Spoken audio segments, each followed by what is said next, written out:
Hello, y'all, once again. It's me, Henry, a doctor from Australia, working in regional Australia, Yorta country, in fact, and this always was and always will be Aboriginal land, and it's my first year working as a doctor, and I'm still earning way more money than I need to live comfortably, as all doctors do, and I'm giving half of that money this year to charity. You know, some people do a gap year, some people take a year off to go travelling, some people spend all their money on themselves. I think one of the best things I could do with a year is to use it as a fundraising opportunity. You know, do my job and then give half the money that I earn to fantastic organisations around the world that are making the world a better place. Now, I'm very cognizant of the fact that I've been extremely lucky in my life. I was born in a really lucky country to some really lovely people. And that's, you know, determined 99% of how the trajectory of my life has gone. I think it's very easy to underestimate how lucky we've been because, you know, top 10% of the wealthiest people in the world, top 5%, top 1%, a lot of us are much closer to that than we realise. It's very easy to lose track of how well off we are compared to the rest of the world.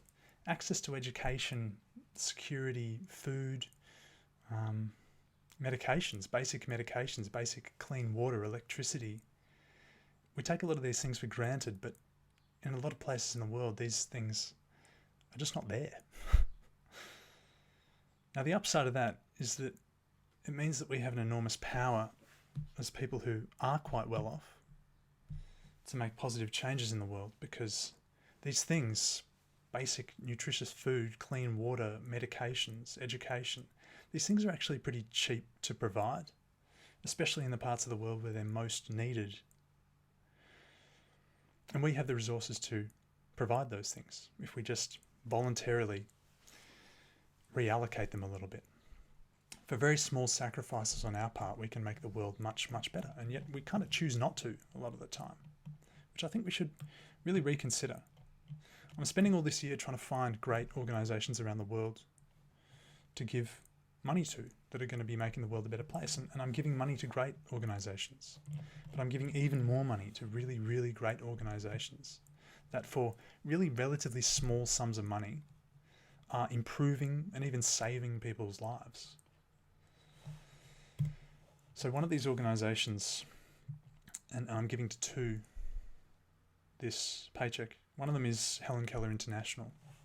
And Helen Keller International is one of these international organisations. They run in developing countries where needs are greatest. And Helen Keller International, it's named after Helen Keller. If you don't know who Helen Keller is, I would highly recommend that you look up her story. She's one of the most amazing people that's ever lived, I think. She lost her sight and her hearing at the age of 18 months. You know, before she'd even developed the concept of language, and yet somehow learnt to speak. Anyway, the Helen Keller International doesn't really have a lot to do with Helen Keller, but they do some fantastic work all around the world. One of the programs that they're involved with is vitamin A supplementation in developing countries. Now, vitamin A supplementation, evidence shows, this is one of these interventions that evidence shows is extremely cost effective at improving people's lives and also saving lives. The numbers suggest from the trials that they run that you're saving lives on the order of a few $1,000s each. You know, if you give $3,000 to a vitamin A supplementation program, specifically Helen Keller International's vitamin A supplementation program, you are likely to save a human life. You know, it's very hard to run those numbers, but that's kind of the magnitude of money that you're talking about, which is not a lot. And once you realize that you can save lives for that kind of money, it becomes very difficult to justify spending money on anything else.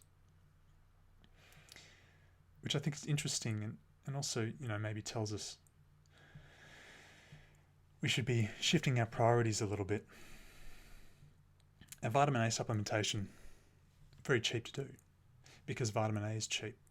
And giving people vitamin A is cheap. What Helen Keller International does is they just set up big clinics in parts of the world, sub-Saharan Africa and Southeast Asia, where vitamin A deficiency is most common. And in these areas, it's something like 20 to 40% of people have vitamin A deficiency. It causes a few problems, can cause anemia, can cause xerophthalmia, or dry eyes, which if really severe can cause blindness. It can also cause growth stunting in children, and it can make your immune system function more poorly, so you're more liable to get infections. Which is why preventing vitamin A is such a cost-effective way to improve people's lives. Why wouldn't we? It's one of these organisations that's recommended by GiveWell, and if you're at all interested in making the world a better place, then you're probably interested in making the world a better place effectively, giving to charities that don't just mean well, but actually do well. And so what GiveWell is an organisation that ranks charities. It evaluates charities around the world based on how cost effective they are, what the evidence is for the good that they're doing. And then it picks out a few to recommend, and one of the 9 of its top charities that they recommend is Helen Keller International. And that's based on the evidence for it and how cheap this intervention is to run and how much good benefit for people you can get from it. So an absolute pleasure to be giving them another $1,800. And then the other organisation I'm giving to this fortnight was one recommended to me by a friend. Shout out to Will Zong, who recommended Justice Defenders. And this is a really cool organisation. They work in Africa. They work in 4 countries in Africa: Uganda, Kenya, Sudan, and the Gambia. And they work in prisons in these countries. They work with inmates. And what they do is they run kind of legal clinics, legal education sessions, and they educate prisoners on the basics of law and how best to present their cases for bail hearings or parole hearings or sentence reduction hearings, or however law works. I don't really pretend to understand. But the idea is to empower prisoners to present their case in a way that makes justice more just. A lot of the time, people who are really down and out and who are disadvantaged, they don't have the resources to hire a lawyer to present their case in a fair way. And so in those kind of cases, justice isn't always just. This organisation is not about getting nasty people off the hook for things they've done. It's about presenting a case to a judge so that the judge is able to make a fair decision. So they run these clinics, and they've advised over 100,000 prisoners so far since the 10 years since 10 years ago when they were started by this man here, very cool guy, Alexander McLean, a UK lawyer. So they've advised over 100,000 people since then, and 150 convictions, wrongful convictions, have been overturned in that time, which is quite a lot.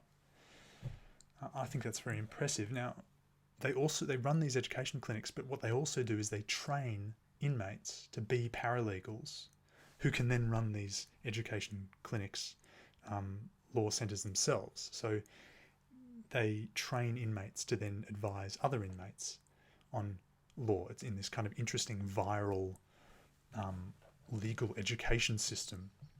And then on top of that, they also sponsor a number of inmates to undertake Bachelor of Law degrees through the University of London. And they've so far had 22 graduates of this program, 22 inmates of African prisons who have graduated with a Bachelor of Law from the University of London. And they currently have about 40 or over 40 students doing the same, undertaking the Bachelor of Law currently. I think it's an amazing program. They spend about 15% of their money on fundraising, which is a bit. But they run on a very small amount of money. I was surprised that they only seem to run on about 1.4 million pounds. And considering the number of people they're running, they have over 300 paralegals that they've trained, over 40 students. They run in 4 different countries in all these different prisons. I think that's a really pretty small amount of money. I think it's quite impressive that they're running on such a small amount. And so I'm very happy to be giving them $300. I think they're a really cool organisation, making justice a little more just, and bringing us closer maybe to jails being more of a rehabilitative kind of program rather than just a punishment revenge centre where people who go in never come out any better, which is often how prisons work, and that's not, I don't think, great for anyone. So that's who I'm giving to this fortnight. Always very excited to hear from anyone what you think, whether I'm giving to the right people, to the wrong people, how I could be doing this better, because I'm sure I could be doing this better. It's hard. It's hard to find the organisations in the world that are the best to give to. And I've added a new segment to the program today. This is the fan mail segment. I've recently been allowed back to my childhood home from COVID lockdowns being lifted, and I found enormous piles of letters, spam I've been receiving from charities that I've given to. This is probably the worst part of donating to charities, is that they start sending you enormous amounts of mail requesting more money. So this is a letter with $2.10 worth of stamps on it from the Peter Mac Foundation I gave to these guys a few months ago. They've sent me a nice selection of a gift from me to you. That's nice. They've sent me some Christmas labels, very sweet. Or they've sent me a little. That's nice. They've sent me a little fake paper bauble. I find this very annoying. I wish Peter Mac would not do this. I didn't ask Peter Mac to send me mail, and I really wish you guys would not do that. I'm probably less likely to donate to you now. Just FYI, I think it's a bit of a waste of your money. I understand some people might be influenced by this if they had forgotten about Peter Mac, but would rather you didn't. This is a nice little letter from I think the Garvin Institute. Now, I've never given to the Garvin Institute. I don't know who these guys are. Maybe Peter Mac passed on my info. But they've sent a nice reply paid piece of mail so I can donate money to them. I would prefer, Garvin Institute, that you also didn't send me this mail. They've got some nice check boxes I can fill in with recommended amounts of money I could give you guys. I'd rather not. Don't do this. Don't send me this, guys. I'd rather you didn't. Please stop. Australian Communities Foundation, beautiful charity. I gave to these guys a few months ago. They do work in rural Australia, Indigenous communities. Fantastic stuff. Wish you guys wouldn't send me mail. This is spam. Very embarrassing to be receiving so much spam at my parents' house. It makes them laugh at me. Please stop. Again, some nice little Christmas stickers. That's beautiful. Do appreciate that. But would appreciate more if you stopped. Actually, that's quite sweet. They've sent me some wrapping paper. Actually might use that, but again, less likely to donate to you for doing this. Please stop. Please don't waste your money on this. It destroys people's faith in in charity. In the end, I know it seems like a short-term gain, but ultimately it's long-term pain. This is not good for people's faith in charity. And this one's a mystery one. This actually doesn't say who it's from. Very keen to see it's if unclaimed, return to 47 Venture Drive. So this sounds like an industrial park. Hey, very keen to see which sneaky charity's been sending me unlabeled letters. Ooh, so this is looks like a fake handwritten letter. That's interesting, a little bit gimmicky. Interesting, a paid, kind of postage paid return envelope from the Make-A-Wish Foundation, which again, I've never given to the Make-A-Wish Foundation. So these guys are all kind of in a bit of a cahoots. They're somehow passing my information around. Got some nice stickers again. Stickers for me to put on whatever. And they've given me a number of happy birthday cards. Very sweet, but please don't do this. I'm not going to give to any of these organisations again, probably. Just because I think it's a bit grotty wasting money on this kind of stuff. I really don't want to encourage it. But thanks. But would love to hear from anyone else. Love receiving fan mail, especially when it's not from charities. So love to you all out there. Let me know what you think. Give me advice. Give me scathing criticism. I'm down for it all. Until next time, much love to you all. Peace.